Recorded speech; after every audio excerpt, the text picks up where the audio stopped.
Well, good morning, all. Good morning and welcome to today's Medical Grand Rounds. I am here in Southern Auditorium at Providence St. Vincent, and welcome to all of you who are joining us on Teams Live. We'll start with just a couple of logistics and then introductions for the day. As a reminder, I am here at Providence St. Vincent, and this is a collaboration with Providence Portland to bring you combined Medical Grand Rounds. You can watch with us here today in the auditorium or on Teams Live, or you can also earn CME credit by watching the recording of today's session. You'll see a follow-up email after today's session where you can claim your CME credit. And also the link to the recording is the same as the invite for today's Grand Rounds. I'll be monitoring the Q&A throughout the session today, so please go ahead and post any questions or any comments you have, and I'll mostly hold those as time allows at the end of today's presentation. And just one final important reminder, after today, we will be on a 3-week winter break, and we will see you back on Tuesday, January 10th, where we'll be hosting the talk Medications for Weight Loss by Dr. John Purnell from OHSU. And now I'm absolutely delighted to introduce today's speaker. We are welcoming Anthony Harrington, Chief Diversity, Equity, and Inclusion Officer for Providence Health Systems in the Oregon region. Anthony is a recognized DEI strategist who is adept with initiatives that strengthen culture, grow the diversity of teams, and increase employee engagement. Prior to his current role, Anthony was the president and founder of the Harrington Group, a diversity and inclusion consultancy, and previously worked at Nike, including 6 years as Nike Global Diversity and Inclusion and Business Integration Leader. Anthony and his family are from Anchorage, Alaska, and came to the Portland metro area in 1998, where they value doing their part to foster a thriving community. It is an absolute privilege to work with Anthony, and I'm delighted to have his passion and his expertise available for us today as part of Medical Grand Rounds. Hello, friends. I'm so happy to be here today. As Laura said, my name is Anthony Harrington. I'm super happy to be here at Providence St. Vincent's. Before my time, Laura was sharing my work as running a diversity and inclusion consultancy. Right before that, I had an unfortunate bout with prostate cancer. It was bad, all over my prostate. Didn't quite get to my bone marrow yet. My life was saved right here in this very building by caregivers that could be you, but folks that are on the call. And one of the reasons why I'm here today, when you do work in the diversity, equity, and inclusion space, as I have, getting an opportunity to do that work and also promote health equity and address health disparities, for me, it's like cherry on the top of the sundae. So thank you again for joining me today. Today, if you don't mind, I'll use a land acknowledgement as today's reflection. And what's inspired my land acknowledgement is November was Native American Heritage Month.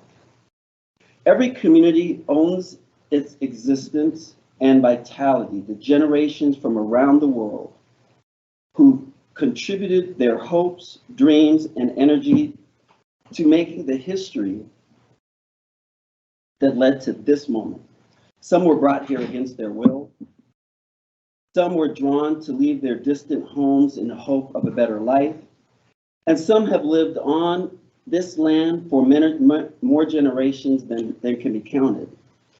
The Native communities in the Portland metro area, over 70,000 strong, are descended from over 380 tribes. We're gathering right here on ancestral and occupied lands of the Multnomah, Wasco, Cowlitz, Clackamas, Chinook, Tualatin, Kalapawa, Malala, and more who call this place home. We pay respects to their elders, past and present. Please take a moment to consider the many legacies of displacement, violence, migration, and settlement that bring us together here today. My use of a land acknowledgement continues to evolve as my own understanding of our work in solidarity with the indigenous people, and I suggest that we all consider a similar approach. And today's session is super simple. We're going to learn about diversity, equity, and inclusion at Providence, and create a common language to kind of set the stage for what I like to share, recognizing and being more aware of microaggressions.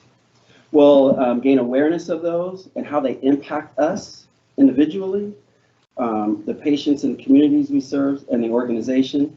We'll identify ways to reduce the negative impacts of microaggressions, and we'll provide tools to support. I like to start off all sessions that I do with just this grounding of we are one people. And this is a call to action from the highest level of the Providence family of organizations. At Providence, we strive for an environment where everyone knows this is where they belong. Our actions and words honor our mission, vision, values, and promise that we have to our caregivers and the patients that we serve.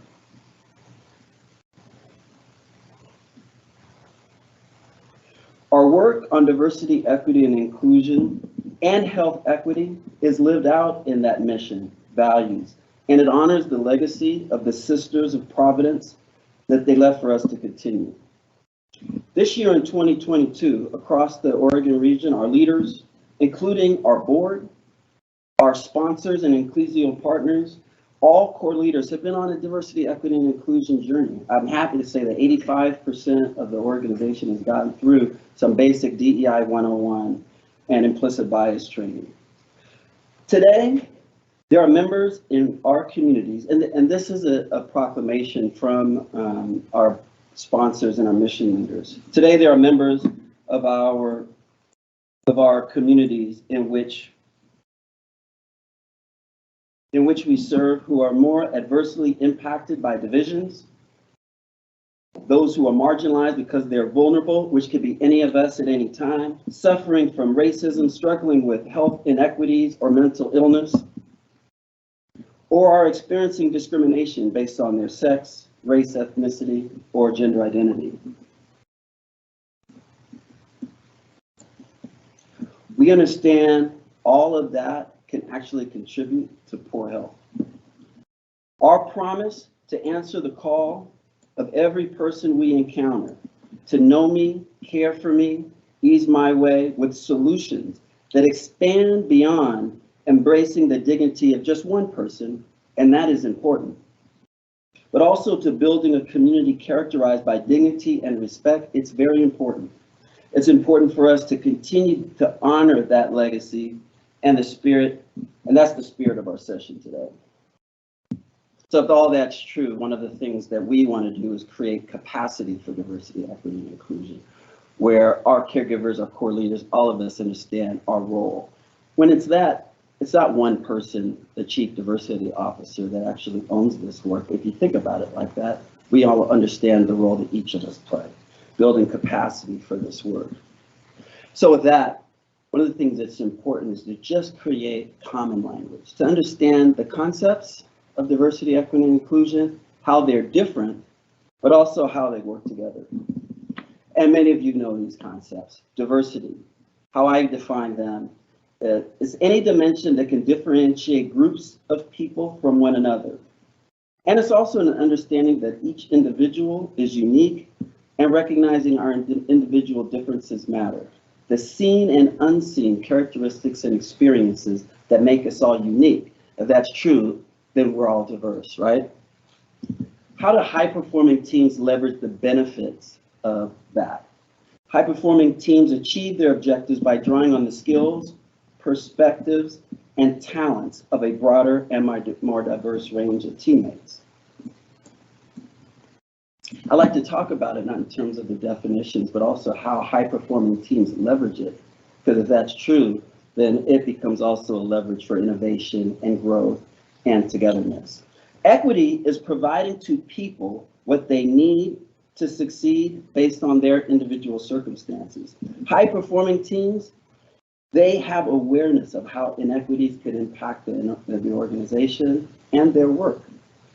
And that helps us avoid blind spots and deepen the impacts of our solutions. If we all go back to when COVID first broke out, we started seeing the data of actually how COVID was disproportionately impacting different communities where we live, work, and our kids play. That information helped us deepen the impact of our solutions and how we ensure that our communities actually were vaccinated. That's how an understanding of equity can be leveraged to benefit the organization and deepen the impact of the solutions that we have. And then inclusion. Inclusion occurs when we engage, involve, and value those different backgrounds and perspectives. Inclusion puts the concept of diversity into action. Think about it. We could do all this amazing work to actually work to grow the diversity of our teams, to reflect the communities that we serve. And we get that talent here, all of you, but your voice doesn't matter. Your ideas aren't valued. We lose caregivers like that. So inclusion is important. And some of the work that we'll talk about today are tools that are practical and that help us strengthen a culture of inclusion at Providence. It matters at the highest level of the organization. When I first started, which was April 21 of last year, a week later, Dr. Rod, he had this statement that resonates with me today, and it's a call to action. We'll continue to take an honest look at ourselves. This includes doing our part to end racial disparities in healthcare. It also includes creating a diverse workforce, reflecting the communities we serve, and an inclusive and equitable culture where everybody feels like they belong. And I'm not going through the whole strategy, but just let this team know that to do this work right, our goals are to embed it within everything that we do. And it's a simple formula: inclusive culture plus diverse workforce and addressing health disparities. That's where we're grounded in getting after our diversity, equity, and inclusion work. Okay, so a little fun exercise. The power of awareness. That's what this theme is. And so I'm going to share something on the screen, and simple. And Laura, you can help me with the chat. I'm going to ask folks in the room and ask folks on Teams Live, just ask what they see. I don't have a pointer today, so we'll be talking through this. So let me start with folks in the room, and feel free to raise your hand. I'll call on you. What do you see in this picture? There is no wrong answer, by the way.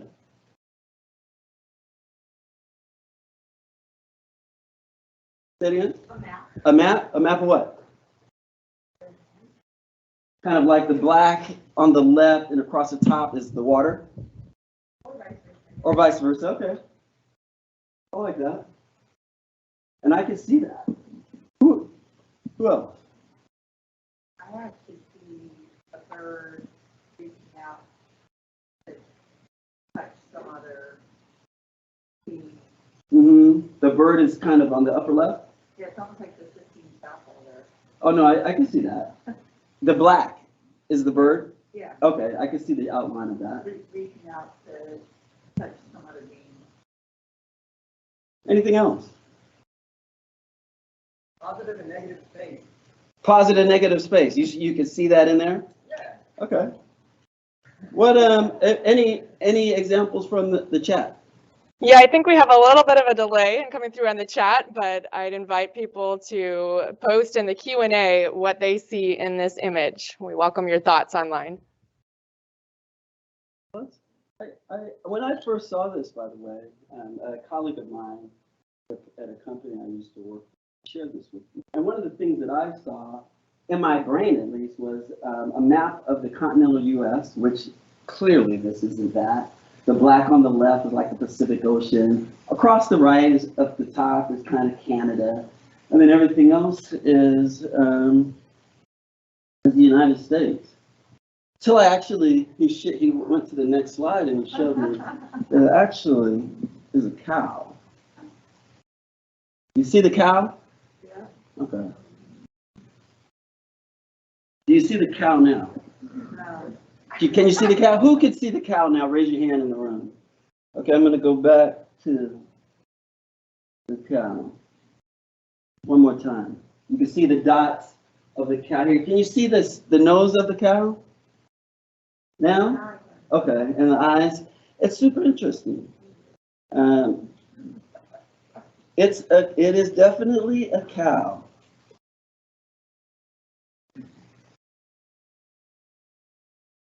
There's a power in awareness, and that's really the theme here. Why is it that we're looking at the exact same picture now, but many of us see the cow? We see it now, right? And that's one of the things I learned in going through this exercise with my colleague is, like once I saw the cow, whenever the slide is up, my eyes go right to the cow. I see the eyes, I see the nose. Who in here has seen a cow before or online in real life, either live or picture? We have, it just didn't look like that. If I asked you to close your eyes before that picture came up, would you have known it was a cow? No. So this is what's going on here. Our mental image of a cow was based on our prior experience, right? We all know what a cow looks like. And that prior experience didn't want us to believe that it was a cow. But by telling you it was a cow, showing you, looking at it, we kind of expanded our schema or worldview. So now when we see the picture, our brain says cow. Looking is very different than seeing. So I'll share and be vulnerable throughout today's session a few times. I have some testimony here. I wasn't always a DEI professional. Once upon a time, I was working in logistics and working on a project to get product back to our warehouses quicker. And I had a female colleague. She pulled me aside after a session that I had. And my female colleague, she said, "Hey, Anthony, 3 different projects that I've been on that you've led, 3 women, 12 men." She asked me, like, well, what's going on with that? And she told me that, and I was quiet. I paused for a minute, and I thanked my colleague because I actually had a blind spot on that. I wasn't even thinking about that. Moving way too fast, most likely putting folks on my team that thought like me, helped me get to a solution quicker. And I missed this opportunity to ensure that the representation on my team actually allowed us to have different backgrounds, perspectives, and ideas to inform our solutions. The point here is, like, once I became aware of that, I'm always aware of that now. I became aware, and it's a power of awareness. And my thinking now immediately after that was being really thoughtful about the teams that I build, simple things as even mentor programs. I walk into rooms, yes, I'm a little more conscious of who's in the room, who's on my team, what points of views are representative of what's on. I saw the cow, and I always see the cow. And so I share that because as we get into microaggressions and many work that comes in the DEI space, one of the first tracks of work is actually equipping ourselves with the muscle to be more aware, because we get some of that intrinsic value of the power of awareness. The cow matters because every moment our brain takes in 11 million bits of information. 11 million bits. And how many bits of information is actually processed? 40. Almost every decision we make is made unconsciously. But how is that possible, right? How many of you, after a long day's work,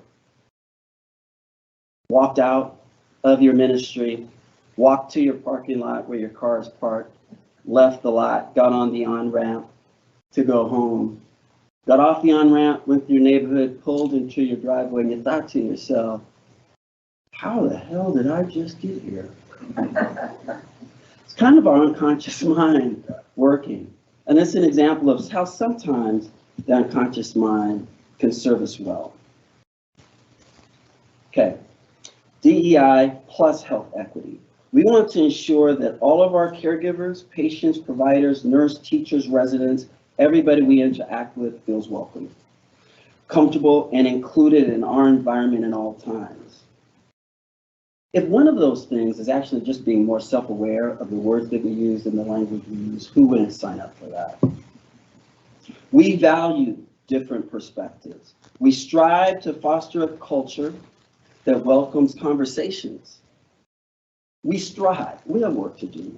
We strive to foster a culture that welcomes conversation about race, gender, religion, sexual orientation, and culture, because it takes everyone to build healthier communities. It requires a culture for somebody to step up to you and say, you have put 3 women on the team of 15 folks. It takes a culture to know that be more focused on our impact of our words versus the intent. Our values at Providence are our anchor for all of our work on diversity, equity, inclusion, health equity, in my humble opinion. As we move through the rest of the discussion, some may find it difficult or contrary to what they believe. Some might find some of the concepts or conversations scary. Some are going to find it super hopeful. One way to foster trust and to create a safe space is to draw on our organizational values. And 2 of them that really resonate to me in this space is our values of justice and compassion. Our organization holds the value of justice, seeking to foster a culture that promotes unity and reconciliation. Unity is not uniformity, but we need to all be moving in the same direction to get that culture that we all hope for. Reconciliation is bringing someone back in if they've had a misstep. Like my example when I had a misstep. And there's going to be many missteps as we move along our DEI journey. As we act in justice, we are striving to care wisely for others and to stand in solidarity with the most vulnerable, knowing that any of us can be that vulnerable person. We nurture the spiritual, emotional, and physical well-being of one another and those we serve. Through our healing presence, we accompany those who suffer. Our values guide the work that we do, especially our work in diversity, equity, and inclusion, and health equity. All of that to frame up like this matters to the organization. So we could get into this. Microaggressions, macro impact. Why this topic today? This is my first Grand Ronds, and as I was thinking through different topics that I could present today, one of the things that I've also experienced is, you could imagine in the work that I do, caregivers that actually have these experiences of microaggressions or bias in a way that gives them harm, some of those actually come to my desk, no different than it would any core leader. And honestly, it gives me pain. And I hear it in 2 lenses. One is navigating difficult situations with patients that can happen, as you can imagine. And one can be navigating difficult situations with caregivers. And one thing that I see is sometimes we could think about those as different approaches to deal with it. But what I'm here to share is some simple, practical approaches that have scale for both and access to tools that we have within our Providence suite of tools to actually learn more. So today, awareness, high-level overview, and easy accessibility to where the team can learn more. By the way, those examples that I gave, there's not many in the big scheme of things here at Providence, but we all know how cancer grows. And so as all of us, as stewards of our culture, it's one of the reasons that inspired the topic today. What are microaggressions? Microaggressions are subtle acts of exclusion, through commonplace interactions that communicate hostile, derogatory, or negative slights and insults towards any group. Not just that group, not just folks that are from communities of color or women, not just those groups, but folks that might be introvert versus extrovert, older versus younger, came from, Manhattan, Kansas versus Manhattan, New York. It's super important to understand, because when you all understand that the solutions here can impact all of us, I would attest that more people will get involved in the solution. So, what are examples of microaggressions? I'll share. Where are you from? Where were you born? And I'll share themes. Themes here are, you're not American, you're a foreigner. Or a microaggression could look like this. You have a mental illness. You seem fine.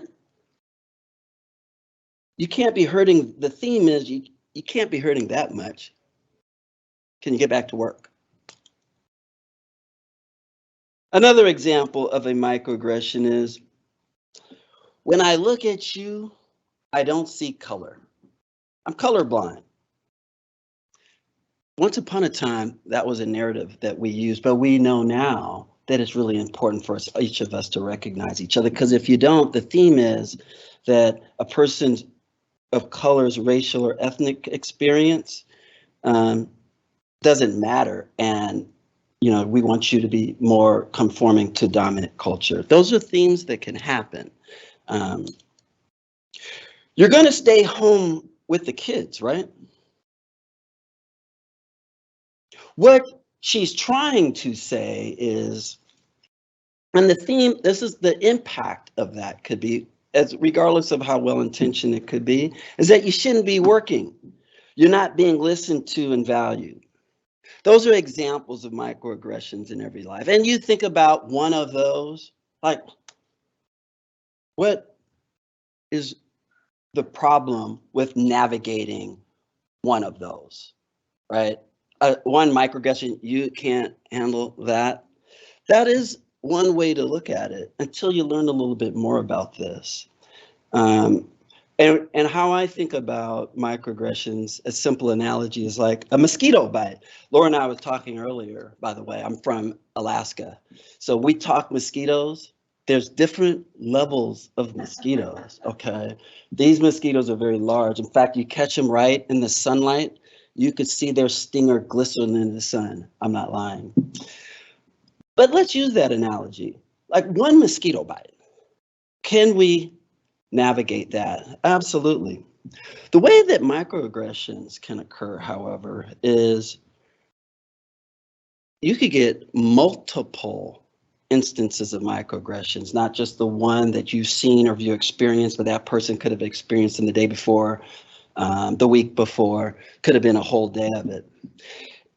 If you get bit enough times, there's a higher risk of developing Nile virus, yellow fever, malaria. Microaggressions are the same. They seem harmless, like mosquito bites, but they can have long-lasting harmful effects when they're multiplied. Why is that important? I shared that everybody can receive microaggressions. One of the things that's pretty interesting about microaggressions, like many things that happen across our systems, is groups from historically marginalized communities receive microaggressions more than their counterparts. So we have that is where kind of the multiple mosquito bites can happen, and why it's important. If that's true, and we care about each other in our culture, it's important to equip ourselves with tools to be more aware, to be more thoughtful, and actually maybe even help us interrupt them when they happen in the most respectful way.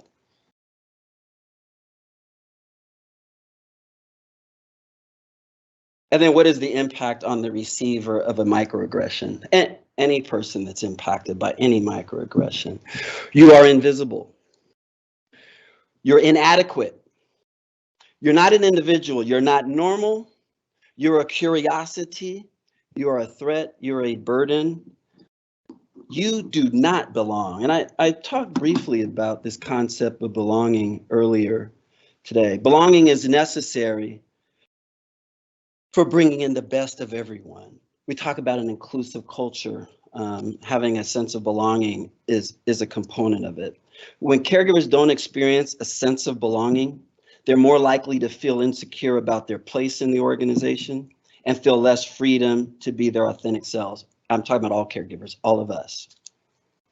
And that insecurity, that fear undermines their performance, their creativity, and their ability and willingness to collaborate. That's the individual. I think about the impact that could have on our teams. Research reveals that when employees experience belonging in the workplace, they're 3 times more likely to look forward to coming to work, 3 times more likely to believe that they're treated fairly, regardless of their dimension of diversity, and 5 times more likely to want to stay at their company a long time. Lots of tracks of work around the organization to drive retention, as we all know, different signing bonuses, things like that. I would offer that strengthening a culture where we all feel like we have an opportunity to grow, thrive, and be successful, and your work is valued. What another tool that we have in our arsenal to drive retention. Microaggressions can impact our patients and communities we serve negatively as well. In today's session, I was one of the things that was really important to me personally to have some testimony from a provider to share how they observed a microaggression with a patient and how that provider really thoughtfully interrupted that. We're having some technical issues today, and I'm not going to be able to show that video, but I want to just give some framing of it because it'll set up the rest of the session. So I kicked this off with how microaggressions can impact our patients, the communities we serve, and each other, and that the solutions that we might come up with would have scale across both. I shared that earlier. Dr. Shehu, she is one of the associate program directors of Swedish Cherry Hill Family Medicine Residency. In our Swedish, she provided a reflection just 3 weeks ago in a Health Equity Council meeting. And in her reflection, she touched on this young woman that she was caring for, or she was observing being cared for by another provider that was pregnant with her second child, hoping for a trial of labor after cesarean. You could see why it was important to me to have a physician's testimony on this. And what she saw was a microaggression that the provider exhibited to the patient, well-intentioned, just didn't realize it. And Dr. Shehu didn't know how to handle it at first when she first saw it. And what I'm going to share is some examples of how we actually can interrupt microaggressions with caregiver to caregiver, and some of the insights that she shared in her video totally supported the other work. And basically what it was, she came back to the patient and let the patient know that that patient matters, and that she saw that and wanted to make sure that the patient was doing okay, and asked the patient what the best next steps were. She was cautious around when to actually go say something to the patient. She didn't want to interrupt any patient care. She wanted to be thoughtful on when would be the right time to have the conversation. And so what she chose to do was wait until right at the end and have that conversation. And she found gratitude from that patient. Okay, I just summarized a 4-minute video. What you said may not be what they heard, right? And so, because we give grace in all of this, but we also want to create tools to strengthen our ability to interrupt anything that it could impact our culture negatively. So this notion of impact versus intent versus impact. The doctor used a term called upstander. Here at Providence, we have a term called active bystander. And if you think about any instances where we engage, you kind of have the actor, the person that committed the bias. My testimony earlier, I was that person. that had all men on the team, mostly men. There's the receiver of that, and that was my female colleague and her peers and the rest of the female community, that I was engaging with, that was wondering why they weren't valued as much as their male counterparts. So actor, receiver, and then terms I used to use, observer. But here at Providence, we use the term active bystander. And she talked about that in her video. How to be an active bystander, how to support patients, clients, caregivers, and colleagues in the smallest, actually, and most practical ways can really serve us well. So when we talk about intent versus impact, intent is what you aim to achieve through an action. Impact is how a person or community receives that action. And we know, that's why we kicked it off with our mission and our values. Kind of our impact matters to all of us. We want to ensure that, our impact is at the forefront, and we understand that. The effect does not always, when the effect doesn't match the intent, or good intentions do not always result in a positive impact, understanding and how and why this happens is a significant step in individual and collective growth. So how do we support each other, patients, clients, colleagues, and residents in practical and impactful ways? I've framed everything up with our work here as people of Providence. You might find some guiding principles that could fit when we navigate these conversations outside the workplace. I'm very focused with our culture at Providence. So when responding to microaggressions, and by the way, if you don't experience microaggressions, because that could be, there's a good chance you've observed it. So we start with grace and assuming positive intent. And it's easier to give grace. It's easier for me to give grace because I know how much I need grace.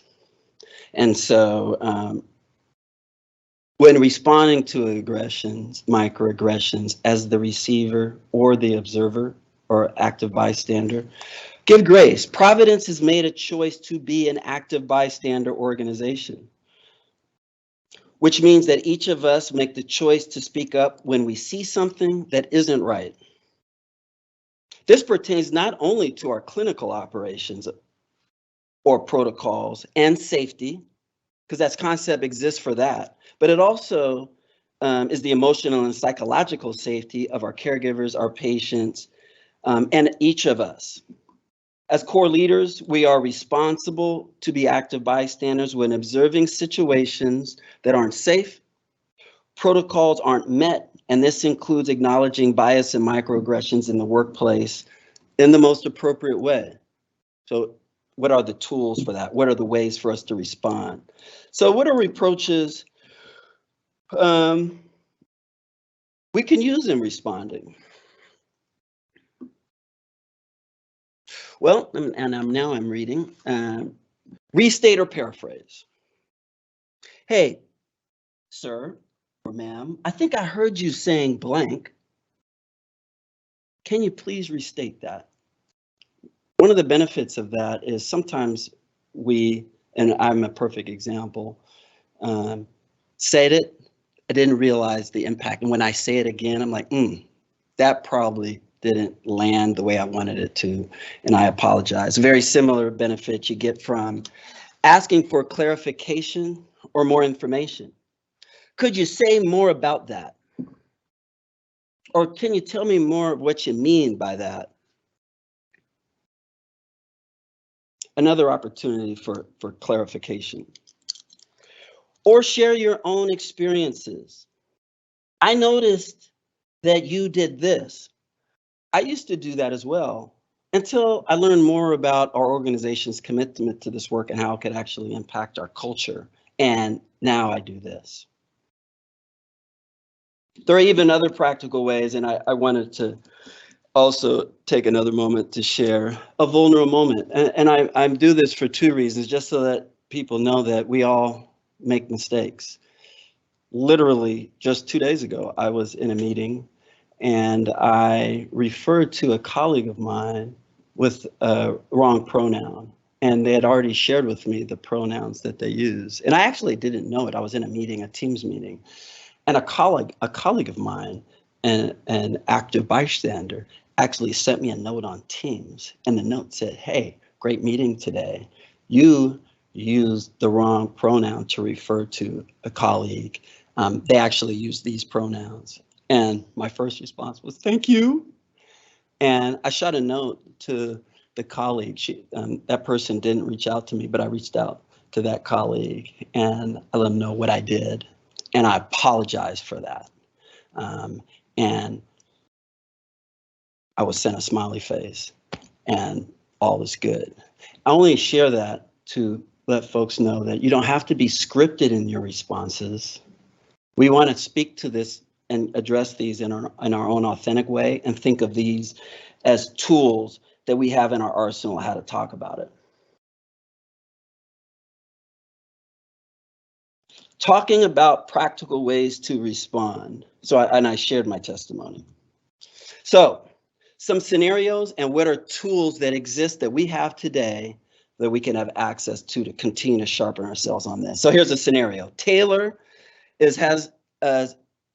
this scenario is similar to my personal testimony. Taylor is starting their new job in PACE. Taylor's pronouns are they, them, their, and has shared this with their preceptor, Daryl. Throughout the morning, Daryl introduced Taylor to the patients by saying, "This is Taylor. She is a new clinician starting with Providence who will be working with us today." Taylor decides to talk to Daryl at lunch to remind him of their pronouns. And Daryl states, "You look female, so it's hard to remember to use those pronouns. Plus, I'm not sure the patients will understand." There's some silence there. So how should Taylor respond? Our high reliability organization tools can guide us. So HRO stands for High Reliability Organization, which Providence is one of. High reliability organizations effectively transform cultures, empower their workforces, and are geared to anticipate events that can cause harm to patients or caregivers. So this is all in our DNA. So responding to a microagent, there's a tool within our HR suite of tools called STAR, Stop, Think, Act, Review. Many of you might already know these tools. Microaggressions cause interpersonal harm and trigger emotional responses. Your emotions are normal, and a sign that something is wrong needs to be addressed. So it's like just acknowledging that. Having emotions is normal, but learning how to use them responsibly is a skill which requires practice. Having the courage to bring this up because your feelings of disrespect and disconnection matter. So this is a tool where on a receiver of a microaggression or an observer, as they use that STAR, Stop, Think, Act, Review, it's meant to just pause and just let me be thoughtful around my response here, but know that I have a culture that is asking me to respond, especially an active bystander. So the STAR tool, Stop, Think, Act, Review, where we can look at these tools, not just as tools to support us through some of our clinical protocols, but also how we strengthen culture as well. Another tool, Validate and Verify, because you could imagine that now what do we do after I've kind of paused and I brought that up? Well, Taylor might say to Daryl, "Hey, I'm not sure I understand." This is kind of this clarifying approach. "I have shared my preferred pronouns with you already and why it matters to me. Can you share a bit more about your perspective on this?" And this is an example of when Daryl should be prompted to actually think back and reflect on what he said. And the response could be, "You know, I just realized I might have offended you. I'm sorry. I should learn more about using pronouns for myself and with our patients instead of assuming it will be confusing to them." I was sharing some testimony about a culture where you could actually have those conversations. It's important, right? Because Daryl could easily be very defensive. Like, well, wait a minute. I never meant that in the first place. Why are you responding to that? But he'd be missing that opportunity to be focused on the impact of his actions versus the intent. And then the CUS tool really activates opportunities for active bystanders to engage. Cuss, concern, uncomfortable, stop. Say to Daryl, thank you for reiterating your thoughts. And I'd like to share with you that I'm concerned and what I heard makes me feel uncomfortable. And can we pause, Daryl, for a moment and talk about this together? That's an example of how an active bystander might respond in the moment. Also, that active bystander has an opportunity to maybe that the moment was tough. Maybe the person had to take a day to realize what that person saw and wanted to respond later the next day. That's okay. A bystander is anyone who observes any situation. An active bystander is someone who acknowledges a problematic solution and chooses to respond. So the call to action is speak up, step in, and offer assistance. Taking action is just us keeping our promise. Know me, care for me, ease my way. So 4 guiding principles that are high-level overviews that I've shared are going to be tools that you can access, and I'll share with you where you could get them. 1, don't ignore the words or behavior. Address what you heard. 2, acknowledging the recipient of the microaggression, acknowledging that it's taken place. That's another guiding principle. Understand the person may not be aware their words reflect bias or stereotype. That's the positive intent. And then explain the microaggression, ask questions for clarity, or get help from your core leader. One of the things about this work is, 1, things that happen that are well-intentioned or unconscious versus things that are intentional or conscious, they impact the receiver of it just the same. And so we approach it and we start with that assuming positive intent. When you find that that's not working and it really wasn't positive and your conversation actually aren't going to change that, we have processes in place to escalate that. And that's where you go there. That's steps you would take after these processes. But I would submit to you, these are guiding principles that align to our values and our mission, and a great start to creating a culture we could have those conversations. And then guess what? And I say this to everybody in the room and everybody listening online, because you are here. You matter. You have unique gifts to offer. You're a teammate. Your voice is important. You can thrive here. We're all people of Providence, and you belong here. We're in the Oregon region, and I suspect this exists across the family of organizations. If you're interested in engaging in our work, here in the Oregon region, we have a diversity, equity, and inclusion site where we tell stories. You get access to our strategy and learning resources, no different than the HRO tools I just spoke of, to get easy access to sharpen your voice on diversity, equity, and inclusion and microaggressions. Those learning resources are there's active bystander training. Again, we get sharper on some of the concepts I talked about. I talked earlier about implicit bias training for all. I'm so excited that the highest level of leadership, all down through our core leaders, have been taking these courses. 85% of Oregon core leaders up have completed the training in 2022.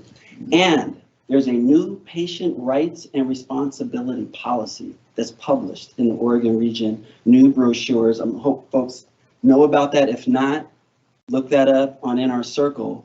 And it's an affirmation and a commitment to our patients that come in our doors, that they'll have highly competent, equitable care, and that also a commitment to our patients that we're not tolerating sexist or discriminatory behavior from our patients or communities that come in our doors.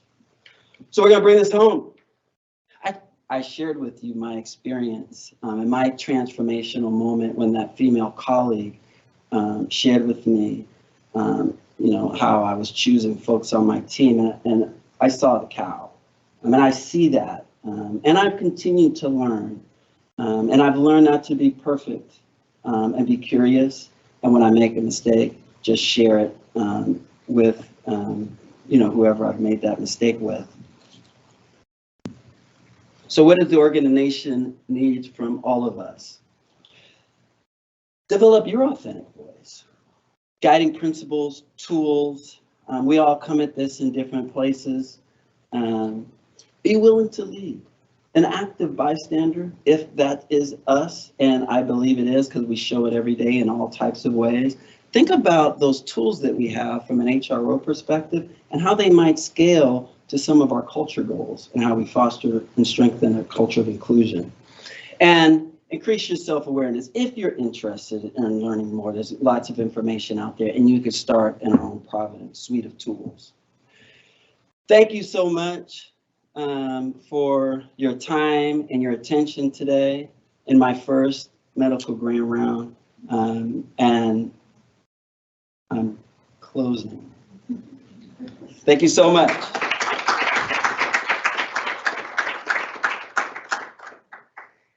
Anthony, thank you for your presentation and for such important work here within Providence and sharing just a small piece, very practical as it is, with us here today. I'll take any comments or questions from here in the room and also online. Well, folks, digest. I am going to start actually with at least one or two from our online audience, and I will read directly here that have some comments with some questions framed within them. So bear with me.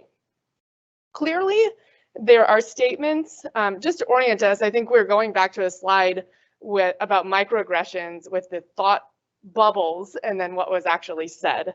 And here's a comment from our audience. Clearly, there are statements and comments at the extremes that are in bad faith and intended to negatively impact people. But there are many in the middle that may be a reflection of genuine interest and curiosity about a fellow human being who clearly has had a different experience. For example, where are you from? To a person who is clearly from someplace not here. Why assume there is an underlying negative intent? Curiosity and interest can enhance, not distract from, a shared understanding and experience with different people. Are we priming people to be offended rather than forthcoming about their unique experiences of being human?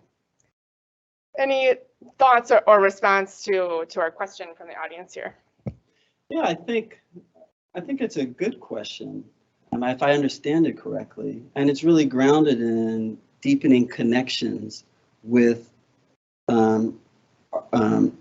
other people.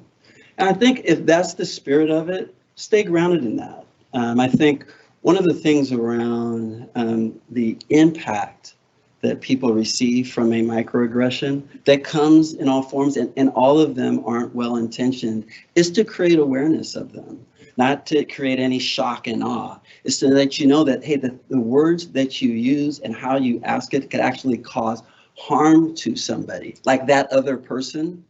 And if that's true, how do you get to that question in a different way, I guess I would say. Yeah, I think that makes sense. And any specific thoughts or suggestions when we're approaching others to frame our questions that come from a place of curiosity as opposed to perhaps assumptions? And perhaps the situations are so unique and the context so important, it's difficult to generalize. Yeah, well, I would ask, like I get this a lot. I'm a golfer and I play at a pretty decent course. I get this question a lot, and it's like, do you work here? That's what I get, and probably well-intentioned. I'm a member. I've been a member for many years. So one of the things is like, what prompted that question? Maybe it's because you probably don't see a lot of Black folks golfing at a nice golf course, and it's well-intentioned. How I felt about that is like, you know what?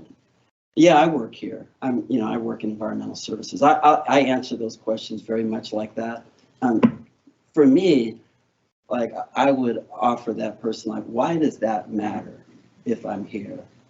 if I work here or I'm a member here or not. And maybe there's an opportunity for us to have some conversations and we learn about that versus that's just one-off question. So that's how I think about it. Impact versus intent is the theme. And so that's what I suggest to folks, just to think about it on the flip. Because if we're defensive in, wait a minute, this is my point. Like, you're assuming that I have some malintent. And I would like to flip it and be like, be more focused on the impact of your words than your intent. And especially here in the workplace, because it matters. And our workplace is made up of the global diversity of the community and the world that we live in. So it's a good kind of practice to be more focused on the intent of what that question could be and how it could impact somebody. Thank you. I'll take a comment or question from here in the room.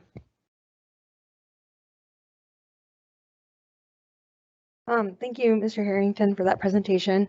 Kind of in response to the comment that was just made, I would say that it's not always the question of like, where are you from that bothers me when I'm asked. It's the follow-up to that. When I say I'm from Minnesota, it'll be like, but where were you born? Or where's your family from? And all of that is an implication that I don't belong here. And I think that's where the microaggression comes in. And so I want to thank Mr. Harrington for giving us a lot of tools to respond to microaggressions when they receive them. But I would encourage everyone here to consider how we cannot have microaggressions in the first place, or daily aggressions, as I like to say, because they're not really micro. The impact is pretty big, actually. And so instead of like putting the work on the person that is experiencing this negative impact, we should think about how we can prevent it in the first place. Love that. Love that. Well, I think, I think that's the spirit of the active bystander, right? Because, asking the receiver of these to actually have the muscle to actually navigate this on their own, that's tough. It's tough in the moment. Sometimes you don't even think about it till you get home that night, but it feels bad the whole time.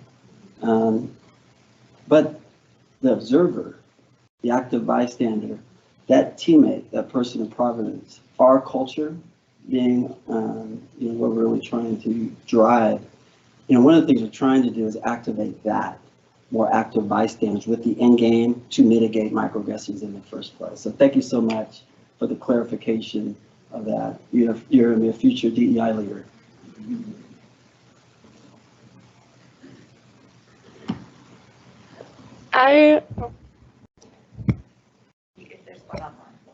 Great. I'll draw from one other question here online, and I believe this question emerged because of the example of talking about the incorrect use of pronouns during your presentation, that some people find challenge in using they, them pronouns because of the plural nature of them. Any response or tips or suggestions to help people out with that? Yeah, I do actually. That was the example that I gave. That was the pronoun that I should have been using. First, another tool that I didn't share, because that's really sharp on that topic, is Pronouns at Work toolkit that exists in Providence. So there's some guiding principles on that conversation. A tip that I do 99% of the time is I call people by their name. And that's that simple. If that's something that, using pronouns is something that might be against, some traditional teachings that you have, or you struggle with the plurality of it, use people's name, and that will work 100% of the time. Thank you. And a timely response from somebody else on our audience as well, who shared, there are new single pronouns and some people do use them. As someone who mentors a group of graduate students, I noticed that the younger generation uses them.